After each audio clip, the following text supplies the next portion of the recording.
Hi, everybody, and welcome to The Love That Loves You Back, a podcast between myself, Valerie Kabov, and my dear friend Jonathan Fremantle. I'm an artistic miscreant, otherwise known as a self-described third generation art professional, who's currently raising a fourth generation art professional, born in the depths of the Pale of Settlement in the former Soviet Union, partly raised in Australia. 15 years ago, by a quirk of fate, relocated to Zimbabwe, where I'm the co-founder of First Floor Gallery Harare, trying to figure out life, education, art, and predominantly love of art. Hi, Jonathan Fremantle. I grew up in Cape Town and studied in London. I did a long apprenticeship in fine art in the old sense and have been making art in one way or another ever since then. I live in Edinburgh now, but I also lived for a while in Johannesburg where I had Hazard Gallery.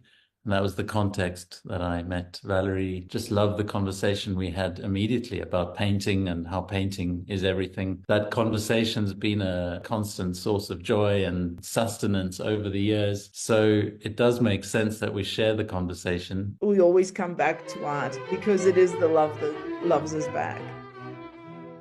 Hi, everybody. So I'm fresh, or rather near dead, back from a stint in Europe doing almost back-to-back art fairs. I started in London during 154 during the Frieze Week, and then going for meetings in Paris the following week and doing Artissima the week after. And I come with thoughts on restructuring the system. One of the things that art fairs are an opportunity to share thoughts with your comrades in arms. And for people who don't understand, this is a space where we do foment revolutions. And now is that kind of a time. One of the things that has been really cogent this year for almost everyone I spoke with is the trauma of the kind of the crisis of sales in the market. And the fact that the art fair system is entirely, ill-equipped and kind of become an upside down model. And the way I see it, it's a classic putting the cart before the horse situation where the galleries are in fact clients of the art fairs, whereas they're treated as service providers and hired help essentially. And yet we are the funder of the industry who get treated with very few exceptions as second class, if not third class citizens, and are expected to carry losses of participation at a time when market goes down. So some things that we were discussing before pressing record is my alternative model. And one of the things that I'm putting it out there is we appear to be almost unique in being an industry where being a VIP and having access comes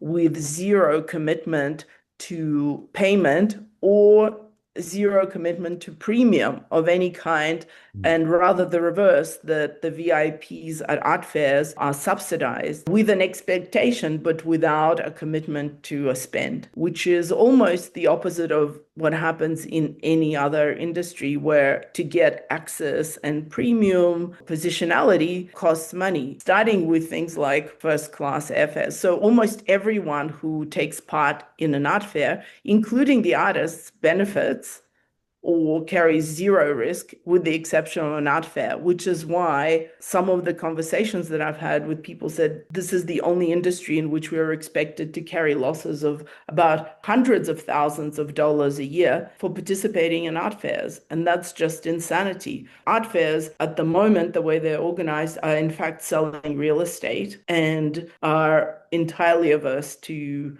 even considering ideas like risk sharing. And yet risk sharing is what I propose as a concept. And with also the idea that to be a VIP should cost money, and it doesn't have to be an extraordinary amount of money, because given an average price of an artwork being, let's just say, $5,000, if VIP access to an art fair is $1,000 and a VIP is not able to afford that, then are they really a VIP?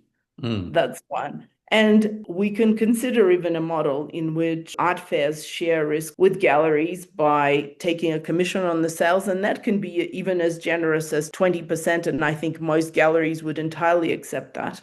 Mhm. And requiring VIPs to have $1,000 entry point to have priority access.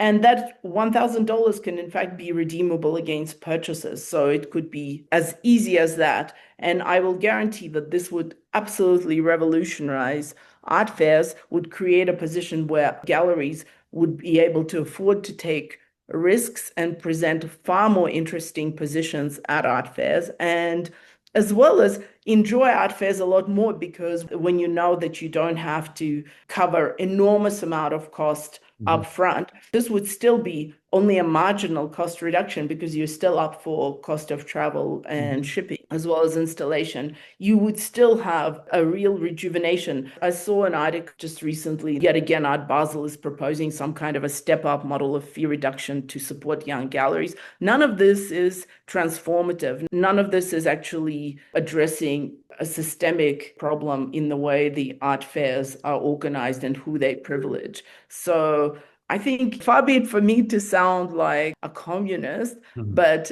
to everyone according to their needs and from everyone according to their means is Mhm. in fact a sensible and a rational solution. Over to you, Jonathan. If you were to pitch an art fair to a world where an art fair didn't exist, you would want it to be the kind of the most exciting, dynamic stuff on show. And I think there was a time where maybe that was probably true. And because of this incredible cost, plus we're in a time where money's not flowing as easily, it's a different landscape. And so, how do you rejuvenate? Or it dies, which everyone's starting to whisper that the art fair circuit can't last much longer. But your model's great because it encourages, like you say, a more interesting presentation from the galleries. I think it'll be more exciting for the fairs themselves to curate.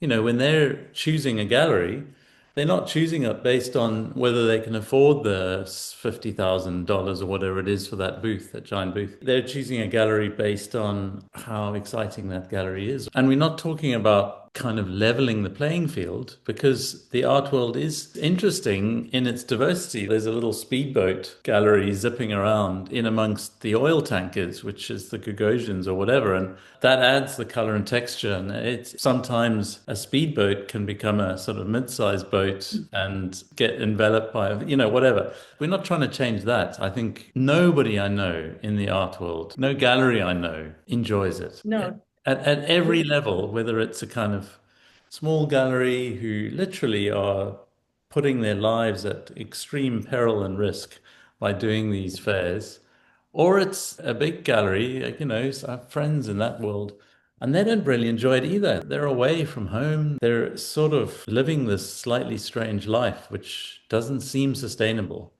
So something has to change for sure. For me, like the very first art fairs that we used to do, there's an element of a learning curve and the excitement of doing something, and then it becomes rote, Yeah. right? Also, there's a sense of warfare, right? In the Yeah. sense that you're going into battle, you know what you Mm. have to do, and it is somewhat adversarial, right? It's you against the world, and then you have certain objectives that you have to meet. Part of it, you're supposed to be engaging people, you're supposed to be presenting things, and you see a lot of people who are very practiced in the game of what I call amazing. You sort of eavesdrop on young gallerinas walking around saying that this person is so amazing. And I'm like, I've never seen so many people use the word amazing so often with such randomness. I wish I could feel that everything in the world was incredibly amazing and like outstandingly just remarkable. And yet we're all just weary. I do know there are some collectors for whom there is no other social life, right? That also happens. The art world is their community and their society. But then again, that's a members club, and then you Yes. should pay if that's your club. And to be honest, it makes sense for collectors, and I can envisage a possibility where there will be collectors clubs or collectors Mhm. membership groups who will stage their own art fairs. Yeah. And that is way more sensible. I would, having been on different sides of the art fair experience as a artist and a gallerist, not as a collector per se, but the experiences that have been memorable have been ones that have had some personality to them. You know, they felt original and unique to that time and place, not a kind of cut and paste kind of blandness that you see. You could be in Miami or you could be in Regent's Park. It's essentially the same sort of elasticated aesthetic. Especially since the homogenization that Instagram has Yeah. introduced to the artwork, because when you look at the art, you also see the performative element of like, will it look good on Instagram or will it look, like how can we share it on social media? And that has also had like a dramatic impact on the color of artworks that are on display, how they're presented, because you're constantly having to think in 2D as well as 3D, which kind of devalues the in-person experience of the collectors because you're constantly operating in two modes, right? Like being present. And this actually brings up kind of an interesting point of, the current moment where now there have been concerns expressed about overhyping of AI, and that sort of bubble is bursting a little bit. And so we are seeing more of an interest in small community technology averse environments, Yeah. which I think is really interesting. And as usual, the art world is going to be behind. Mhm.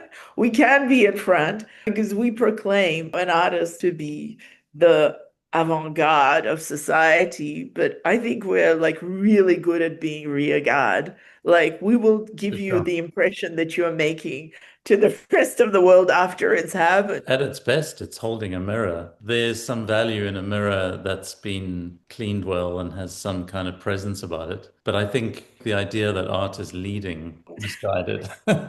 Yeah, and it's okay that it's a mirror and it is a little bit behind because it's a pause. Art is an opportunity to pause Mhm. and think things through. And I think this is where we can capture some momentum and we will see a return to valuing, the smallness of things, the personal, engagement with things in a way that is validated. So I am eternally optimistic because art has survived so many other things, and this too shall pass. I don't know if you share the observation, but I'm noticing more and more people very consciously putting away their phones when they're speaking to other people and not picking them up. I was at a concert last night. Kay Tempest, who's a real phenomenon. He's a musician, kind of rap, electronic, but also at the front of a kind of cultural movement, a real icon in many communities, and just a fucking good musician.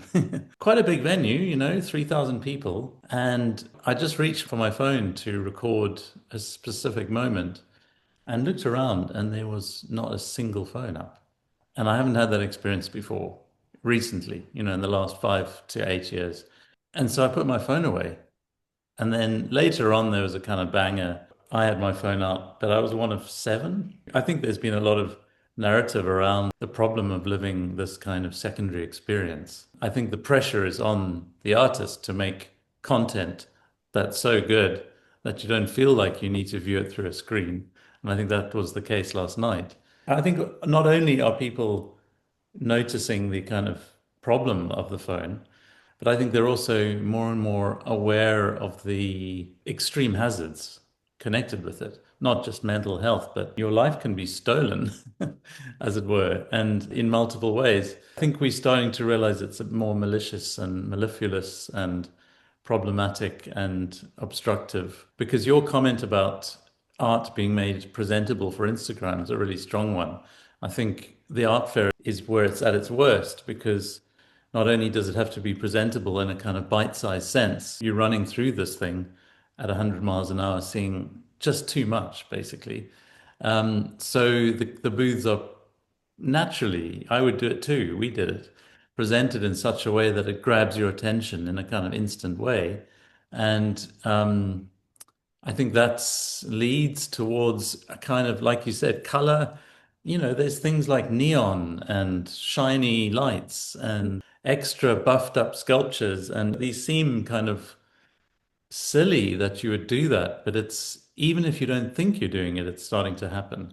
It really erases nuance. And for instance, I am very conscious of how photography and documentation has disrupted, like, I would say even careers, to be honest. I have some artists whose works don't read well on an image Mm. because they're just more complex Yeah. and there's nothing to be done. And yet they're the stronger artists, and yet you will have somebody who is very legible, has high contrast, blah, blah, blah. And it's not that people are dumb, right? It's Mm. just that they're biologically wired to Mm. respond to this thing. Those are the visual cues that feed right Yeah. into the visual centers and then trigger them emotionally because that's how it works. Whereas, if they're seeing the work in person and taking time with it, then it's the other elements of the work that make the space because you're not Yeah. relying on a 1 second attention span. Like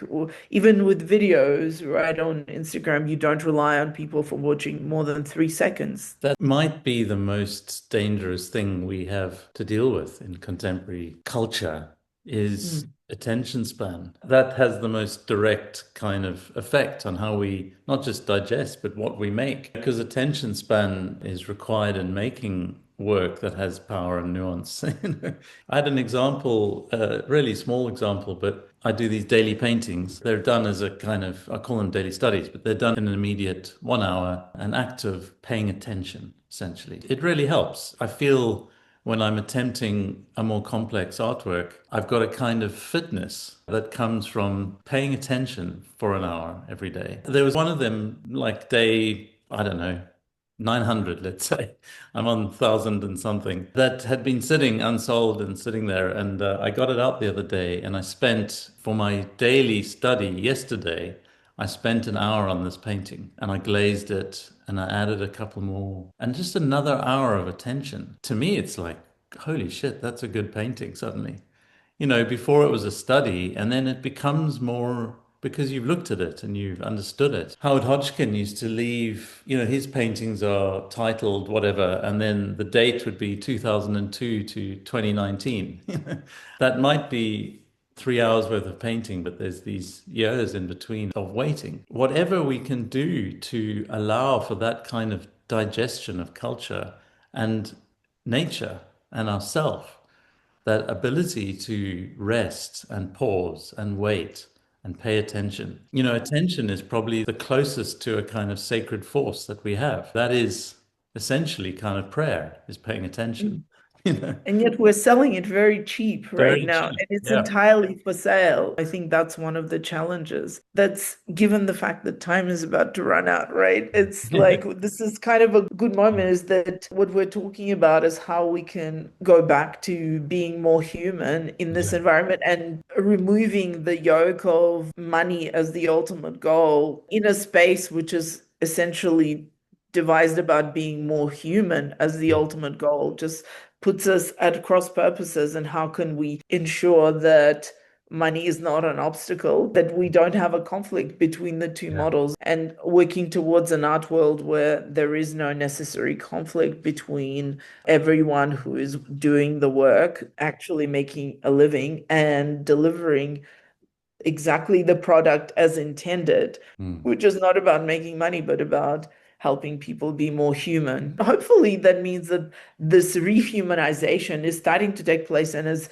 usual, music leads the way Yeah. because it usually does. Possibly porn industry too, but because in terms of technology, the early adapters, whereas music is Mhm. probably more about the human side of things. So with that in mind, Mhm. if anyone has concerns, questions, and feedback about Mm. alternative models, I know people have been coming up with alternative models, but how about one where collectors pay? I think that's a good one. I think, I'm all for it. I'm betraying my sort of communist past. I think it sort of rears its head, ugly or otherwise, I once think in a it's a while. nice compromise. I think it works beautifully. I'm fully behind it. Yeah, yeah. Look, we just need to find some collectors who'll get behind it, and we're all set, and we're all set.